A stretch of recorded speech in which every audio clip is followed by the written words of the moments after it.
Akkam jirtan hordoftootaa fi kabajamtoota maatii Irree Miidiyaa odeeffannoo har'aaf qabannee dhufne isin biraan geenna nu faana tura.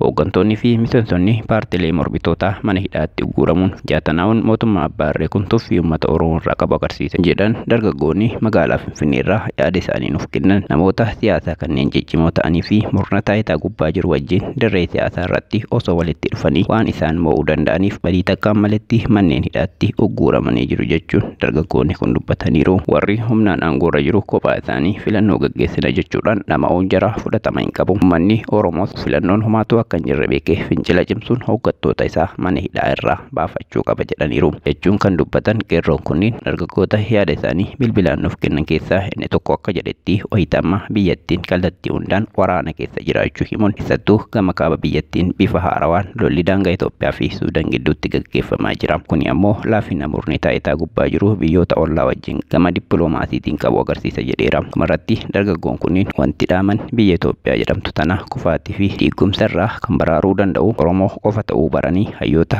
keenya kanneen akka Jawaar Mohaammed, Baqqalaa Garbaa fi warroota hafan hunda isaanii mana hidhaatti baasuuf uummanni keenya qabsoo cimsuun dirqama qaba jedhaniiru. Godina Arsii magaalaa Roobeetti hidhaan hammaateera jechuun maddeen keenya nu biraan ga'aniiru. Humnoonni poolisoota addaa kaadiroota bulchiinsa magaalaa fi waajjira nageenya wajjin ta'uun dargaggoota adamsanii hidhuun magaalattii keessatti cimee itti fufuu qeerroo naannicharraa dubbifne nuun ga'eera. Adamoo hidhaa amma deemaa jiru kanaan cinaatti ajjeechaa artistaa Haacaaluu Hundeessaa hordofuun dargaggoonni 45 magaalaa Roobeetti erga hidhamanii booda gara magaalaa Asallaatti dabarfamanii ji'oota hedduuf ammas hidhaa irra jiraachuu dubbata namni dubbifne kun. Mootummaan dargaggoota kana yakkamoo taasisuuf ragaa waan itti dhabeef hiikuu diddaaf ragaa sobaa itti barbaadaa jira kan jedhu maddi keenya magaalaa Roobeerraa dubbifne kun hidhamtoota 45 keessaa dargaggoota 3 Ibsaa Abbee, Abdiisaa Assabaalii fi Mahaadii Assabaal kanneen jedhaman irratti kaabinee magaalaa Roobeerraa fiduun qabeenya abbootii qabeenyaa jalaa gubdan jechuun ragaa sobaa irratti raggaasaa jiraachuu maddi kun himeera. Damni akkanaa kun hidhamtoota kanneen irraa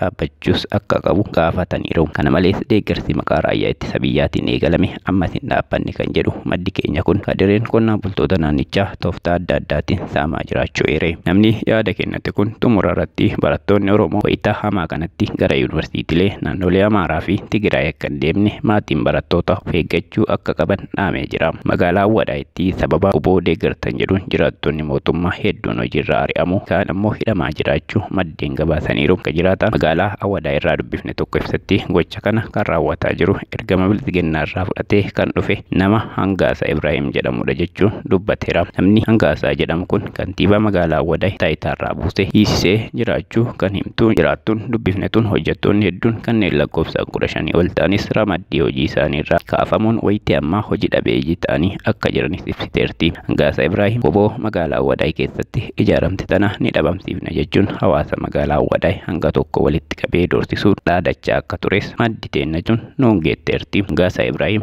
osoo gara biyyaatti deebee diinota Oromoo waliin hidhatee ilmaan Oromoo hiisisuu irratti hin duulin dura yaalaa keessatti maddeeffatee olola tokkummaa Oromoo laaffisuu fi qabeenya dhugaa turii dibuu oofuun kan beekamu ta'uu maddeen keenya kun nu yaadachiisaniiru. Godina Arsii magaalotaa fi aanota hedduu keessatti sababa nama barbaadan dhabaniif jecha maatii qeerroowwanii badii tokko maleetti hidhaatti guuraa jiraachuun dhagahame. Sababa mootummaan bootaadhaan nuun jedhe jechuun dargaggoota baay'ee shanee jechuun erga dhabamsisanii booda warroota lubbuu ofii baafachuu jalaa miliqan gara naannoo ollaa fi gara bosonaatti jalaa dhokatan yoo jiraatan kallattimaan abbaa fi haadha dargaggoo jalaa miliqeessan ukkaamsuun hidhaatti guuraa akka jiran jiraattonni magaalaa Asallaa irraa bilbilaan dubbifne nutti himaniiru. Namoota kan hidhanii booda namni barbaannu kun akka ajjeefamu mallatteessi jechuun dirqisiisanii hawaasa nagaa hiraarsaa akka jiran jiraataan gamasii dubbifne kun dabalee nuuf himee jira. Maddi itti dabaluunis mootummaan bilisiginnaa osoo tasgabbii fi nageenya waaraa biyyattii keessatti hin buusin gara biyyoota ollaatti ce'uun wal gaarreeffannaan biyyoota akka Suudaan waliin taasisaa jiru biyyattii tanaaf balaa hamaadha jechuun yaada isaa dabarfatee jira. Hoogganooti olaanoo TPLF bakka jiran nama eeruu kenne birrii miiliyoona 10 badhaasa jedha raayyaan ittisa biyyaa. Miidiyaan murni bilisiginnaa ETV'n qondaala olaanaa raayyaa ittisa biyyaa tokko beeffachuun akka gabaasetti badhaasni qarshii kun nama bakka hooggantoota hooggantoonni olaanoo TPLF jiran eeruu kenniif qophaa'eera. Torbee darbee wayita gara Maqalee imaluun ajajamtoota raayyaa ittisaa waliin mari'atan Abiyyi Ahmad hooggantoota TPLF ari'atanii to'annoo jala oolchuun barbaachisaadha jechuun dubbachuu isaanii kan yaadachiise gabaasni BBC kun. Gama biraatiin ammoo gamtaan Awurooppaa lolli mootummaa federaalaa fi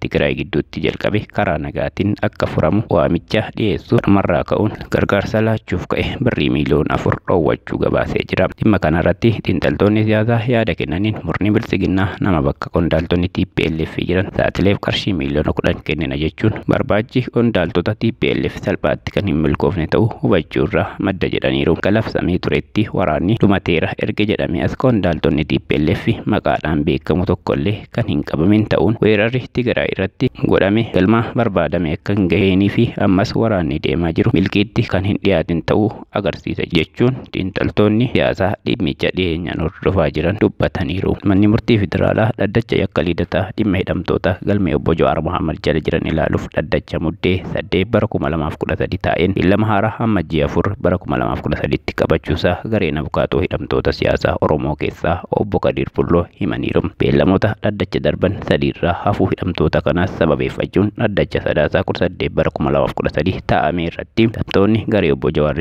Mohaammed jala jiran xalayaadhaan mana murtii federaalaa lidataa dhaddacha yeroo akka nuuf hundeessitan jechuun gaafachuu isaanii ni yaadatama. Bu'uura gaafii isaanii kana sababa fageenya mana murtiitii fi mana hidhaa Qaallittii gidduu jiruun aggaammiin yeroo nurratti taasifama nageenya dhuunfaaf biyyattiif ni sodaanna jechuun ibsanii turaniiru. Manni murtii federaalaa dhaddacha yakka lidataa gaafii xalayaan ibsame kanaaf deebii kennuuf beellama qabatee ture. Dhaddacha kana irratti abukaatoon hidhamtoota deebiin mana murtii fi yaada kaafamu keessumaafuu bakkichatti akka argamanii turan obbo Kadir Bulloo dubbataniiru. Dhaddacha yeroo darbeetiinis manni murtii deebii dhaddachi yeroo hundaa'u seerri hayyamus qorannoo irratti hundaa'uudhaan ajajni kan kennamudha. Amma garuu gaafii dhaddacha yeroo kanaa kan gaafate abbootii dhimmaati. Kanaafuu yoo ajajni dhaddachi murteessuu hin kennamin dhimma akkana hin hayyamu kan jedhu akka ture abukaatoon kun dubbataniiru. Dabalataan ammoo beellama dhaddacha darbe irratti ajaja manni murtii abukaatoon dubbii abbaa alangaa federaalaa afaan Ingiliffaatiin maqaa balleessii himatamtoota irratti adeemsisan jedhamu ilaalchisuun karaa afaan Amaaraatti deebisuun CD'dhaan akka dhiyaatu ajaja darbee ture fiixaan baasuun gareen abukaatoo hidhamtoota siyaasa Oromoo CD'dhaan mana murtichaaf dhiyeessuu obbo Kadir Bulloo himaniiru.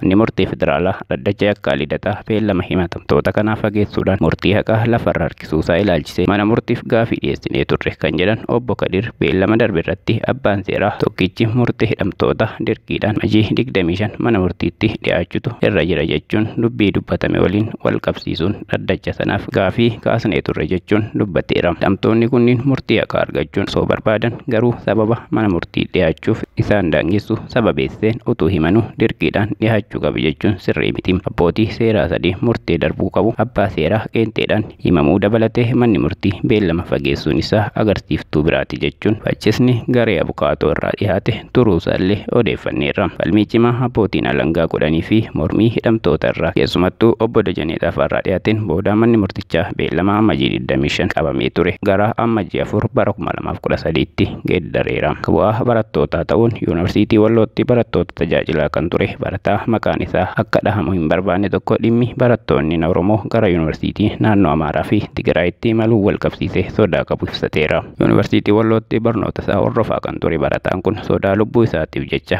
darbee barnoota addaan kutuun gara qe'eetti akka deebi'e dubbata. Barataan kun osoo haalli hin mijatin barattoonni Oromoo garas imaluun gaaga'amuu lubbuu qaba kan jedhu tibbana abbootii gadaa bira deemuun akka mootummaa wajjin mariin taasifamuuf yaalii gochaa turre jedheera. Abbaa Gadaa Tuulamaa duraanii kan turan Abbaa Gadaa Goobanaa Oolaa manguddoo biyyaa fi abbootii gadaan ta'uuf hanga ammaatti haalli akka mijatuuf mootummaa wajjin marii gaggeessuun carraaqaa akka jiranis dubbateera. Garuu tibbana barattoonni Oromoo dirqamaan gara yuunivarsiitii naannoo Amaaraatti imalan gaaga'ama lubbuu isaanii irra ga'uuf maluuf wabii waan hin qabneef osoo deebi'anii filatamaadha jechuun jabeessee gorsee jira. Bu'aan gamtaa barattoota Oromoo yuunivarsiitii Dabaarqi bara darbe rakkoon nageenyaa hamaan mooraa yuunivarsiitichaa keessatti mudachuun ammas furmaata hin arganne jechuun dubbateera. Barattoonni Oromoo waggaa darbee mooraa yuunivarsiitichaa keessatti ajjeefamuun gariin rakkoo qorqalbii hamaaf saaxilamanii jiru jedheera. Haala garas tureen ol qabatee barattoonni Oromoo lubbuun isaanii dabarte hedduu akka ta'an eeruun kanneen achi buuteen isaanii dhabamanillee baay'eedha jedheera. Barattoonni Oromoo lakkoofsaan hedduu ta'anis lubbuu ofii baraaruuf yuunivarsiitii Dabaarqi irraa ka'uun naannoo Tigraayin naanna'anii gara maatii isaaniitti galanii jiru. Kun hundi haalli nageenyaa mooraa keessa jiru sodaachisaa ta'uu irraa kan ka'e ta'uu dura ta'an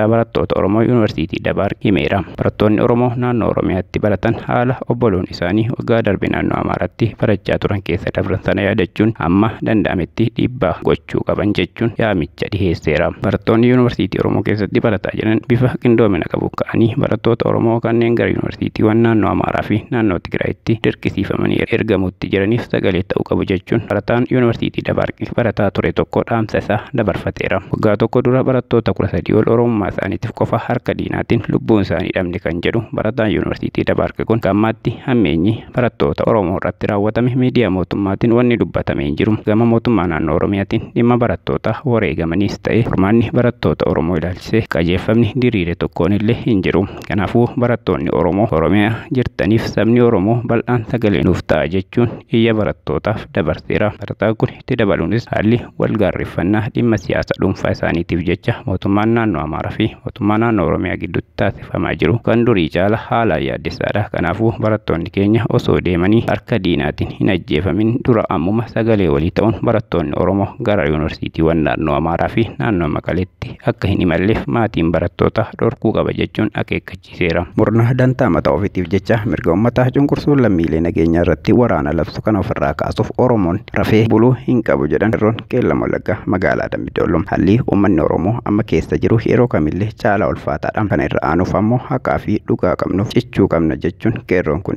dubbataniiru. Yeroo ulfaataa keessa jiru kana irra aanuu kan dandeenyu walqoodinsi akka hin uumamnetti tokkummaa fi bilchinaan socho'uu akka barbaachisu dubbataniiru. Abiyyi Ahmad qabsaa'otaa fi hoogganoota jajjaboo mana hidhaatti ugguree kophaa koon filannoo gaggeessa jechuu isaa waan tasumaa fudhatama qabu miti. Adeemsi kun itti fufataanaan biyyattiin raafama hamaa keessa bu'uu dandeessi jechuun yaada qaban ibsaniiru. Inni har'a qabsaa'otaa fi hooggantoota gameeyyii hidhee kophaa ofii filannoo gaggeessuuf yaadaa jiru kun kanaan dura qabsoo karaa nagaan gaggeessa jechuun dubbachaa tureera. Amma eenyu waliin filannoo gaggeessuuf akka yaadaa jiru gaafii nutti ta'e jechuun qeerroon kun dubbataniiru. Barattoonni godina Jimmaa magaalaa Jimmaa barattoonni Oromoo yeroo ammaataa kanatti karaa naannoo Amaaraa fi Tigraay deemanii barachuun akka hin qabne dhaamaniiru. Durumaayyuu haalli geejjibaa mijaawaa hin turre kanaan wal qabate barattoonni hedduun achi buuteen isaanii dhabamanii turan. Kana malees barattoonni hedduun leellarra ga'een yuunivarsiiticha irratti lubbuu isaanii darbee tureera. Kanaaf maatiin ilmaan Oromoo kana booda achitti erguu hin qabu jechuun jiraattonni magaalaa Jimmaa yaada isaanii nuuf laataniiru. Qaamni biyya bulchaa jiru osoo dhuguma kan uummataaf yaadu ta'e silaa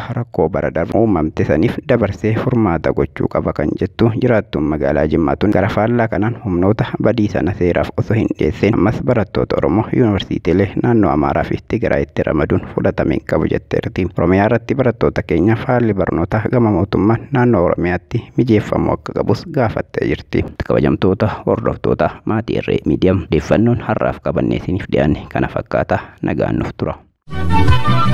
Irree Miidiyaa. Irree Miidiyaan humna injifannoodha. Kan itti dubbattan, kan daawwattan, YouTube irratti subscribe godha, daawwadha, like godha, waliifis dabarsuudhaan share waliif godha.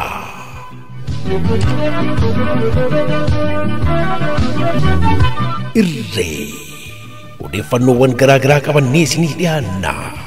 Irree Miidiyaa.